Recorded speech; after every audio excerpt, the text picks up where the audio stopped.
What is going on YouTube? WickFlicks here, and today I'll be showing you how to use the generative fill effect for your next music video.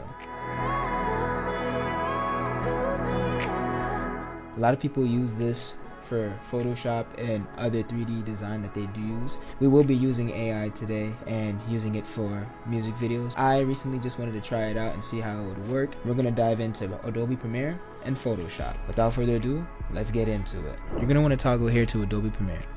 So pretty much find your clip you want to use. This clip I'll probably be using for the sake of the video. This is the clip that I want to generate fill. What I'm going to do is come over to Effects Controls and scale my 1900 by 1080p sequence down to 50. So before you take a screenshot of your frame, always make sure it's the beginning of your frame. As you can see, mine isn't the beginning, and I just realized. So what I'm gonna do for the moment is bring this over.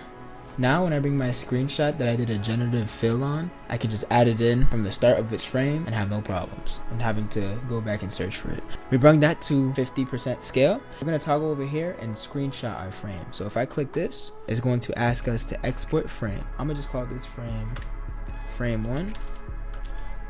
And we're gonna save this as a JPEG. It will ask you to save it as other formats. However, we're gonna save it as a photo. So we're gonna wanna click JPEG and import into project. Usually you wanna do that just so you can find it, but we're gonna browse here and just add to our desktop. So we'll select that folder. So now when I go to my desktop, I'll have it right over here. So now we're gonna toggle over to Photoshop. So now that we're in Photoshop, I'm just gonna drag my photo from my desktop over into Photoshop. We're gonna wanna see this empty space. If you pay for the whole Adobe suite, you'll have access to AI. So some people who have the cracked version won't be able to use the AI. Now, what I'm gonna do is toggle over to the left of my screen and hit our lasso tool. So what I wanna do is hit the rectangle marquee tool. So we're gonna click that. We're gonna hit these edges just like that. So you want to make sure that when you do this, that the edges are not fully covered and that you have a little bit of space between your area. We're going to right click and select inverse. Here in our area, we're going to hit generative fill, and you can type anything you want for your area.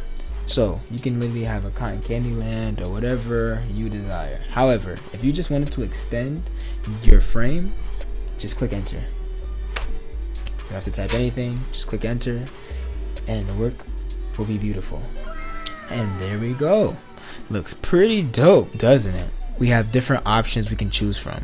So it usually generates 3 things for you. We have that background, this one, and this one.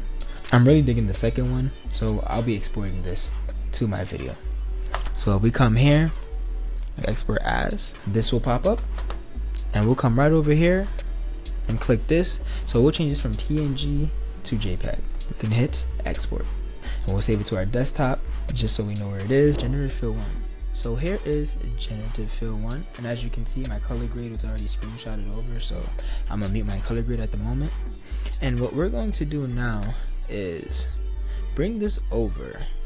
So now if I play it, you can see that everything's colored except my selected area. What we're going to do, since I brought my clip over, you can see that it's uncolor graded because my adjustment layer is over. So what I'm going to do is bring my adjustment layer over the top here. We're gonna check that, and as you can see, it overbears the original generative fill because I already screenshotted while it was color graded. But what I'm going to do is click over your adjustment layer if you're using one, and bring this all the way down to 50 as well. And as you can see now, you see the areas is matched. Sometimes it'll be a little bit unmatched because I have a bit of halation on my effect, but that's all right. And now when I play the clip, we have a moving generative fill. And just to make things cool, if you want to add a cool zoom in, so we can come over here. And now we're gonna nest these clips together, and we will just call this the generative fill clip 1. So we clip that, and always make sure to write things out just so you know what you're doing when you're editing, and you don't want to have a whole bunch of nested 0, 8s and 9s all over the place. We have that all together. We can click on this, and then let's keyframe our scale. So we're going to start at the top, and we're probably going to bring this all the way up.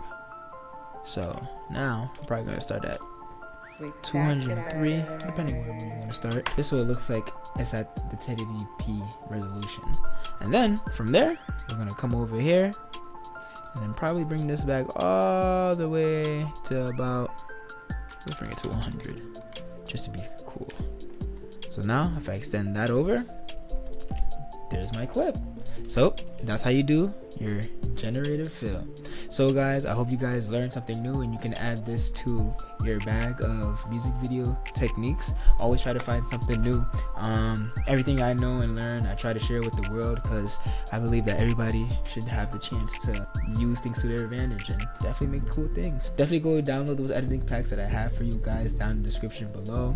Get 5% off using my coupon code WickFlicks for anything that you purchase on the website. So go check that out. Don't forget to like, share, and subscribe. And if you guys have any ideas or things you want me to do an edit on, let me know in the comments below. And like I always say, WickFlicks out.